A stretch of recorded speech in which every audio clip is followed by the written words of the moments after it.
We are only 4 games into the playoffs, and already we have seen some amazing football, some dramatic upsets, and some tight finishes. And we're going to talk about all 4 games that have gone on so far, first of which being the Cowboys. And come on, man, the Dallas Cowboys, America's team, the year they had everything going for them. 2 seed. Great roster. Dak had the best year of his career. CeeDee Lamb had a career year. Micah Parsons is going to be the defensive player of the year. The O-line's great. Tony Pollard was solid. Everything lines up. And then you go out there and are humiliated by the Green Bay Packers. Embarrassed on national television. What is the future here? What is the course of action?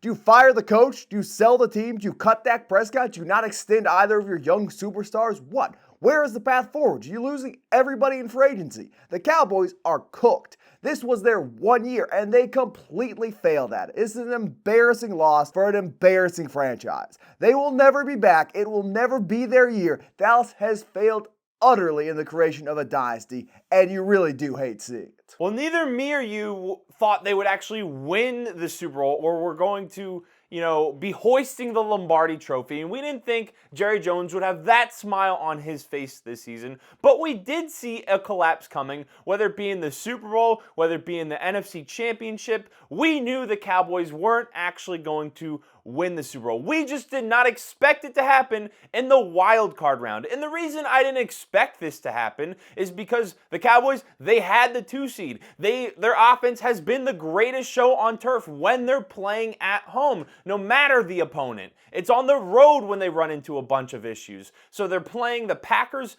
at home. They're a very young team, no playoff experience. And then what do the Packers do? They don't care that they don't have playoff experience. They don't care it's Jordan Love's first year starting. He goes out there, is clearly the superior talent to Dak Prescott. Romeo Doubs balled out. They had players running open the entire game. The offense didn't wake up until the last quarter and a half, and the defense got ran over the entire game. I wonder what Micah Parsons is going to have to say when he podcasts about this loss, or this may have also ended Micah Parsons' podcasting career. Hey, we love Micah Parsons' podcast, man. We want a sports player of the highest caliber. Say the idea, you don't like it because he's a Cowboy, but the idea of Micah Parsons going on and being a super biased sports commentator, just like us, that idea is a great idea. You don't like the person. I love Micah Parsons, aside from some Penn State locker room issues, but Micah Parsons is a great podcaster. Anyway, the thing you're not talking about, the Packers defense made Bryce Young look like an NFL quarterback with that supporting cast he had around him in Carolina. They made the Panthers look like a functioning offense. This Cowboys offense did nothing. If you watch the game, you know that final score is irrelevant. Oh, big deal. They scored on the Packers when they were playing prevent defense and just trying to run the clock out. They never got the game close. Big whoop. Oh, Dak had 400 yards and 3 touchdowns. Some idiot a year from now is going to pull up that box score and say, oh, see, Dak Prescott played well. His defense just sold him. It is malarkey. He threw 4 touchdowns, actually, if you include the pick 6. But this is embarrassing. I was just floored. The loss I saw coming eventually, you're right. But to the Packers, to a team with a questionable defense, to a team with wide receivers which lack a true number 1 top dog. They made Romeo Doubs look better than CeeDee Lamb. Just top to bottom for a secondary with an all-pro cornerback to get gouged like that. Dear God, what happened? Where are we as a society? Well, the Packers were clear, or not the Packers, the Cowboys were clearly looking towards their next opponent and next week because they thought they were going to walk through the Packers. I mean, you look at Jerry Jones' statements after the game. He was planning on having a meeting with Mike McCarthy this week, and the only thing he said he was planning on doing was he thought they were going to be looking towards talking about the next game and planning on that. And all that tells you is that from the top down, from ownership, the front office, they didn't respect the Packers. They didn't think they'd be meeting and having meetings before the offseason about what was coming next year. They didn't think they were going to be considering staffing after this week. They thought they were going to be playing in the divisional round. They thought then after the divisional round they'd be in the championship. And Dak Prescott had all this talk about he didn't care that they won the NFC East. He just cared about winning a Super Bowl. And then for the whole entire first... Should have put that NFC East championship hat on. He should have. And the entire first half, You had Mike McCarthy giving CeeDee Lamb pep talks on the sideline, trying to keep his motivations high, whatever you want to call it. You had Dak Prescott throwing pick sixes like he did against the 49ers. At the end of the day, and I don't watch as much Stephen A. Smith anymore, but he's right. Something always goes wrong for the Cowboys. Everything was in their favor. They had all the cards in their hand outside of being the 1 seed and having that over on the 49ers if they were to eventually play them. But they had everything going for them. Their offense has looked better during the regular season than it has in years past. It's the best defense we've seen in a while. Dan Quinn is getting head coaching job offers again, or it's being rumored before this game. Then his defense gives up 42 essentially. I really only count 35 because there's a pick six and then there's the interception that put the Packers on the 10-yard line, so you can't blame that too much on the defense, but his defense even rolled over. So it was a complete disaster class. Jerry Jones needs to sell the team. I don't know who could afford to even buy that team, but... Glad you brought up prices. I'm going to say this and we're going to move on because we will just talk about the Cowboys for an hour and there are many shortcomings if we don't. Why don't you talk about the Packers? We're going to move on to the Packers. I will say this and then we're done talking about the Cowboys. Despite being the wealthiest team in all of sports, they are a poverty franchise through and through. One more thing, and Cowboys fans, I've heard it all these years prior. Don't throw your shoe at me. I've heard it all these years prior. Oh, we're consistently good. We always win a lot of regular season games. As a Giants fan, you guys suck every year. Well, at least every 2 decades, the Giants somehow find a way to win a Super Bowl, and then we have to suck for another 2 decades. So I hope you enjoy your 10-win season next year just to be disappointed in the wild card round. Maybe you get lucky and win a game and lose in the division round. Now, Cope, that was massive cope, by the way. I'm just throwing that out there. Oh, yes, as you are the Vikings in for a fan. miserable future. As the Michigan fan, your future is miserable. You have no prospects, and you are in for another 30 years of pain. Anyway, talk about the Packers. Why is it that the Packers always get a generational franchise quarterback? It doesn't seem fair at this point. As a Vikings fan over there, also a Michigan fan, it must not feel good that Jordan Love is going to dominate the NFC North for the next 2 decades. The Detroit Lions, who had to watch that game, they're looking at Jared Goff. I'm sorry, as good as he was in that game, he's not Jordan Love. Jordan Love, he might be better than Aaron Rodgers at this point. That performance against an elite defense going into Dallas with a bunch of young receivers was spectacular. The Packers now, the 49ers are pissed because now they have to face the Packers again. It may not, well, they usually beat up on Aaron Rodgers. It's not Aaron Rodgers, giving the Packers an actual chance at beating him in the playoffs. Disaster scenario for the 49ers. What a bold hot take that was. Oh, you're so brave with that prediction. Jordan Love is currently better than 2 quarterbacks, Aaron Rodgers and Kirk Cousins, who don't have functioning Achilles. They can't walk. Kirk Cousins I'm is not crawling saying Aaron Rodgers of now. You said right now Jordan Love is better than Aaron Rodgers. That is not right what now I said. Jordan Love is Aaron Rodgers is faking having a torn Achilles due to a high ankle. That is we can so get into disingenuous. Aaron Rodgers conversation later. At the end of the day, a single playoff performance is not going to move me one way or the other on Jordan Love. Congratulations on your top 15 quarterback, Packers. Anyway, can we talk about the other games now? Because there were a few others I really do If you want to talk about. I do want to talk about. So a certain someone came on this podcast last week and just ran his mouth, flapped his gums. At the same time, while he claimed to be objective, claimed to know football, he said, oh, the Lions are going to lose this game. They're not going to be able to hang with the Rams. They're a bad defense. Dan Campbell is a charlatan. Claiming all the time not to be a Lions hater. Claiming all the while that he was objective. Meanwhile, Aiden Hutchinson, Jared Goff, Amon-Ra St. Brown, David Montgomery, Jahmyr Gibbs, and Dan Campbell handled business. They did what most people knew they were going to do. They beat up on the Rams physically. Did the refs let them play? Yes. But let them play. That's certainly a way to phrase it. That is indeed how it is phrased. But at the end of the day, when it came down to it, when players needed to step up and make plays, Hutch stepped up. Sam Laporta, who you said, oh, it's a terrible decision to make him play, he's going to miss the playoffs, showed up, played, contributed.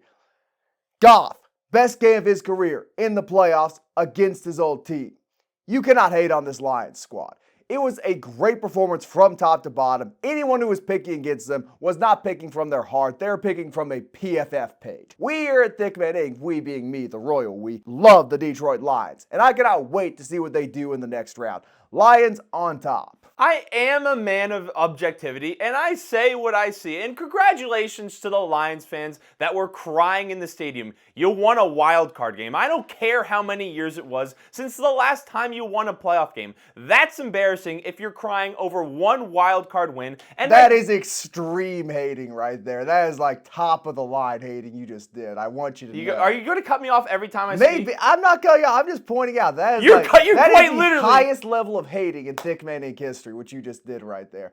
We should give you an award for that. Can I keep going? Oh, you can keep going. Good for you. You'll probably pick up a second one next week because you're going to be playing the Eagles or Buccaneers, who both stink. With that being said, the Lions, they deserve to win this game. The Rams fans, they're going to be whining and crying about the referees, whining and crying about the late hits to Matt Stafford, crying about the hit to Puka Nakua's head a couple times, and I think those were all missed calls that should have gone in the Rams' favor. But with that being said, there's one thing in this game you just deserve to lose. The Lions, they kept trying to let you back into the game. Towards the end of the game, their offense is faltering. You're giving the Rams an opportunity to drive down the field. You decide to punt the ball. At the end of the first half, this is the biggest reason I think the Rams didn't deserve to win the game. You get lucky with the false start going against the Lions, forces the Lions to have to punt the ball. You have 3 timeouts, a minute left on the clock. Your first run, you get 7 yards, so you're off of your 10-yard line. It is not that hard to get another short conversion, and instead of doing that, you run the clock out, you run out the first half, and go down by 4 points heading into halftime. That was soft by Sean McVay. Then in the second half, you burn 2 timeouts when you don't really need to. Credit to the Lions fans for being loud and potentially causing that to happen, but the Rams didn't deserve to win. The Lions deserve to win, and also, the Lions fans hating on Matt Stafford are ridiculous because I've seen some of that on Twitter. He threw for 364 yards, 2 touchdowns, and tore your defense apart. So that's insane. I saw some people saying Jared Goff is the best quarterback in Lions history. He's a better quarterback than Stafford since he has won them a playoff game in much less time. Oh, so now wins are a quarterback stat. Wins have always been a quarterback stat. Come on. Like, that is the laziest narrative in sports. Oh, my terrible quarterback's not to blame because his team lost. In terms of being a Lions all-time great, Stafford's still in the ring of honor. People like you whining, oh, they were booing Matthew Stafford. Yeah, he's on the other team. He just led that other team to a Super Bowl after you traded him. Where was that in Detroit, first off? I have no issue with Stafford getting a little bit of hate. He can complain in the post-game press conference as much as you want. As for the whole, oh, they did not try and score from their own 10-yard line with a minute left in the half. Both teams had all 3 timeouts. You had not been able to stop the Lions offense in the first half. The only thing which had stopped the Lions offense in the first half was penalties. If you give the ball back to them with 30, 40 seconds left and they have timeouts, they're at bare minimum going to score 3 points, make it a 1-touchdown game, or they're going to score a touchdown and put it completely out of reach. You can say what you want about the second half timeouts, but it was the right decision not to gamble on that one. What the Rams are. No, you are so wrong because you look at how the first half was playing out. The Lions were working the Rams, and then the Rams get lucky. The false start should not have gone in the Rams' favor. It should have been against the Rams, and then the Lions should have scored anyway. They got lucky with that. And the way the things were looking, granted, the second half played out completely differently from the first half because the first half was just score. That's how it played out.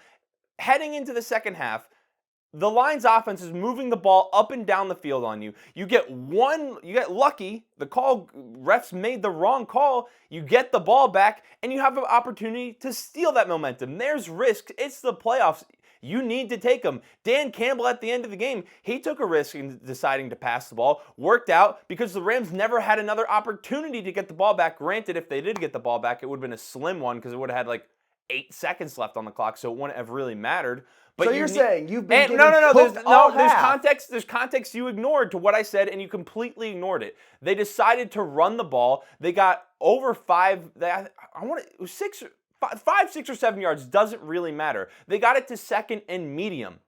If they would have ran that ball and got no yards, I can understand the decision not to do it because of the things you named. But they ran the ball, they got a positive play. why not try and go for that?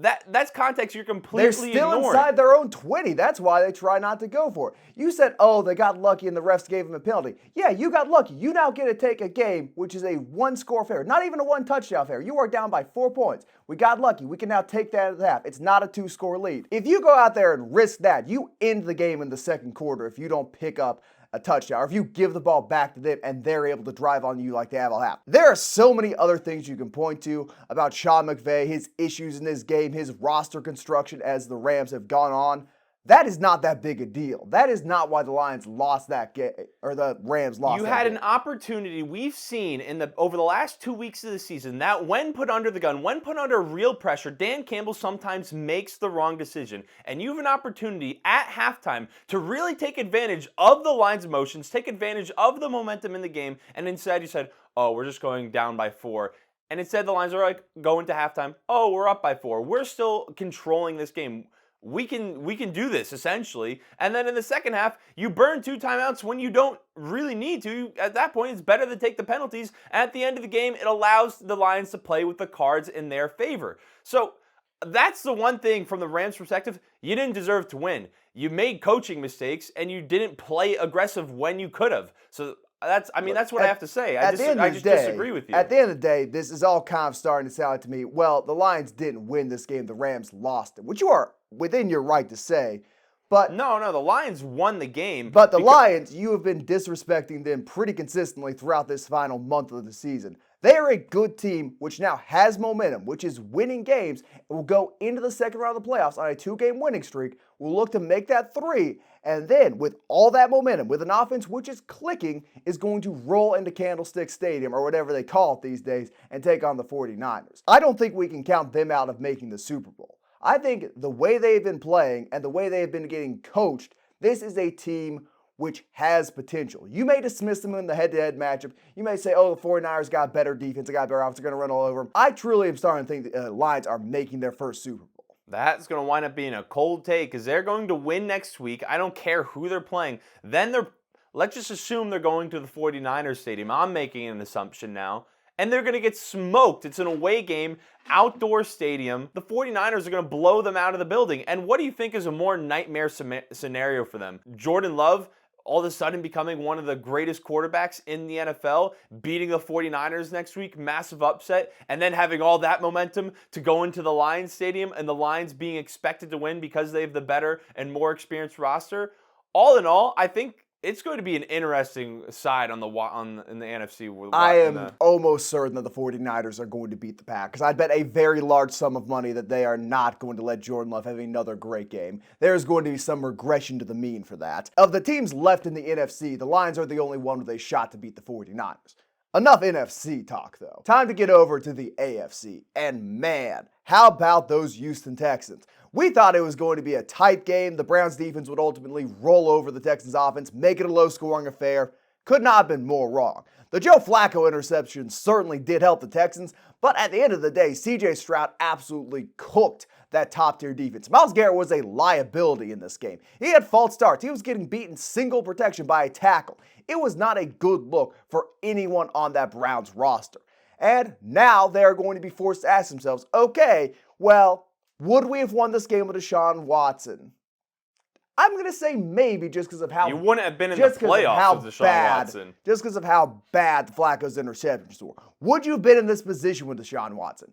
Again, it's a maybe. Like, it's so much shaky. 5-1 of them as a starter, and they beat up on bad teams because they had a good defense and running game. But this team is pretty clearly going to get hard capped by not having an elite quarterback. Because your defense can be as good as you want it to be.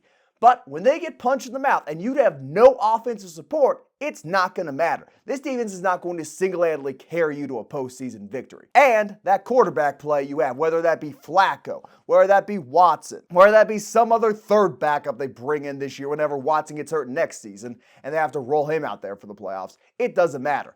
This team is not winning a championship in the Deshaun Watson era. It's just not happening. We can talk about the Texans a little bit, but my main takeaway from this game is that the Browns Super Bowl window never opened, but if it did, If it got cracked, it's shut now. One of the biggest takeaways from this weekend is that outside of the Lions-Rams game, the better quarterback won the game. CJ Stroud, the best quarterback on the field. He dominated the Browns' elite defense in combination with Nico Collins, who's emerged in the top 10 wide receiver conversation towards the end of the season and now in the playoffs. He absolutely balled out, and we really should have seen this coming. We should have all expected Joe Flacco's disaster class to come, because even with what he did for the Browns at the end of the season, he still threw 8 interceptions, only 10 touchdowns. And then in the playoffs, what did we expect to happen? That was going to be any different? He all of a sudden wasn't going to take risks, possibly leading to massive mistakes. So from that standpoint, I regret I didn't really hammer home on that a little bit more in the predictions. I mean, I did predict the Browns to win. This game and the Cowboys game, Thickmanning picked against their own brand. We hate the Browns and we hate the Cowboys, but we both picked them to win. Look at that, where that's led us.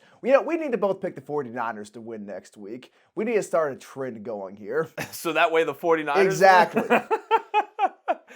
I mean, good for CJ Stroud. He balled out. He's had a great season, potential offensive rookie of the year. It'll be interesting to see how they do next week. What? Definitely offensive rookie of the year. It'll be interesting to see how they do next week against that Ravens defense, if he can replicate something similar. I mean, he just did against the Browns defense. Have to go against a much better offense on the other side of the field. But, I mean, when you really look at it, the result was not all that surprising. Yeah, it's not much surprising. Hindsight's 2020. Hindsight's 2020. You don't expect the Browns defense to lay an egg that big. I'll say this, and we're moving on to the final AFC game. As a Michigan fan, I'm growing more and more fond of CJ Stroud by the day, because his continued success in the NFL further shows how much of a poverty program those Ohio State Buckeyes have going on over there with Ryan Day. You could not win a playoff game when you had JSN, you had Marvin Harrison Jr., the man being regarded as the best wide receiver prospect ever. Couldn't win a game with that. Bunch of other first-round wide receivers, and you had CJ Stroud, who has been the best rookie quarterback we have seen since Andrew Luck. You could not take that and translate it into a victory over Michigan, into a victory over Georgia in the playoffs. Fire everyone over there. Anyway. Let me intro the Chiefs and Dolphins, because I have something that I think you're going to agree with, or I know you agree with, and I'm usually the one who rides the Chiefs, and maybe I've been a little bit more negative on Tua in the past. That's one way of putting it. The Chiefs, Patrick Mahomes, I said this before the playoffs, they feel like the Patriots of previous seasons, where, they maybe weren't as good as they've normally been during the regular season. The offense doesn't look quite as elite, and then once you get to playoff time, they have all of the experience, they still have the best quarterback in the NFL, and then all they need to do is score more points than the other team, and that's exactly what they did, with Rashee Rice emerging as the team's number one threat on the receiving side of things. The next CeeDee Lamb, as some people have said. You did say it early in the season. But for the Dolphins fans that all of a sudden hate Tua, for the people that are calling Tua garbage, there are very few quarterbacks in the NFL, if any, that are going into Arrowhead Stadium in sub-zero temperatures with an incredible wind chill and winning that game. Tua certainly is not one of them. So the people criticizing him and throwing him under the bus, I don't know if you can name 3 quarterbacks that can go into Arrowhead under those conditions and win that game, unless you have some incredible run game. The only team I can for sure say would make that game very close and I would even maybe pick to win the game is the Ravens, because of how their run game has been built and how good their passing attack has been this year. So the hate for Tua after this game in those conditions is ridiculous when you think of how other quarterbacks would maybe perform. Maybe the 49ers, maybe the Bills, but look at who we're talking about. We're talking about the 2 seed in the AFC, the 1 seed in the AFC, and the 1 seed in the AFC. Those are the only 3 teams who had a shot of competing against the Chiefs that game. Oh, your warm weather quarterback whose game relies on him hitting timing routes was a little bit knocked off by a 50-mile-an-hour wind in his face. Shocking. Herbert's not winning that game. You could put him on the Dolphins offense with those elite weapons in that system. He's not winning it. He's certainly not winning it in Los Angeles. I mean, the Texans aren't winning that game. The Browns aren't winning the game. The Cowboys, you thought that was bad? If they had to play the Chiefs in those conditions, it would have been 70-0, and Isaiah Pacheco would have had 4 rushing touchdowns. That's how bad it would have been if the Cowboys had to play the Chiefs in those conditions. You pick any other playoff team, it's not or most other playoff teams, it's not looking good. Maybe, here's a weird one, and we're getting far off track. Conceivably, the Steelers, given the fact they have a 250-pound running back and a really good defense, might have been able to turn that into a rock fight, but at the end of the day, it was never going to happen with Tua. They still should extend him. He still works great in their system. McDaniel still loves having him as their quarterback. He is still putting up record numbers with Tyreek Hill. If Hill could stay on the field, he would have broken the single-season receiving yardage record. This is a good Dolphins offense. There are areas you can address, areas you can improve. That offensive line, with the exception of Armstrong, not great. That defense, whole lot of holes, particularly with those injuries which they had mount up on them late. Not great. But you are not going out there and trying to replace Tua Tagovailoa and expecting to win the championship anytime soon. Unless a top 5 guy comes on the market, or you can somehow get the number 1 overall pick at a discount, which will not happen, you are still riding with Tua. Tua is getting his extension, and the Dolphins are still going to be a perennial playoff team with him in Miami. Well, maybe he gets a little bit less of an extension just because of the limitations we know he has. But when it comes to the Dolphins building for the future, you look to maybe improve your pass blocking because they had the best run blocking offensive line in the NFL. And that's just because of how Mike McDaniels schemes that system up and how he schemes the run game. But the pass blocking was not all that good. Tua did not have the most time in the world compared to other quarterbacks in the NFL. So maybe you try and fix that a little bit, and then hopefully you stay healthier and you have a chance at a deeper playoff push. The final thing I'll say about this game, and this is a comparison people have made all the time. If you stuck Drew Brees in the middle of his prime on that Miami Dolphins team and had the Chiefs defense playing the way they did, knocking his receivers off their routes in that weather conditions, I don't know if he wins the game. And he's a top 10, top 5 quarterback of all time. This one's not on Tua. It's just on the Chiefs having a better defense and having a superior home field advantage. And, of course, the power of Taylor Swift. There's also Patrick Mahomes might play a little bit in. Just a twinge, maybe. Just a little twinge. Anywho, those were our thoughts on the first 4 playoff games. We'll make a video tomorrow about the next 2, the Buccaneers-Eagles and the Bills-Steelers, which looks like it'll be a good one based solely on the weather conditions. But let us know what you think of the opening weekend of playoff football in the comments below. Any shares, likes, subscriptions, greatly appreciated. And we'll see you in the next episode.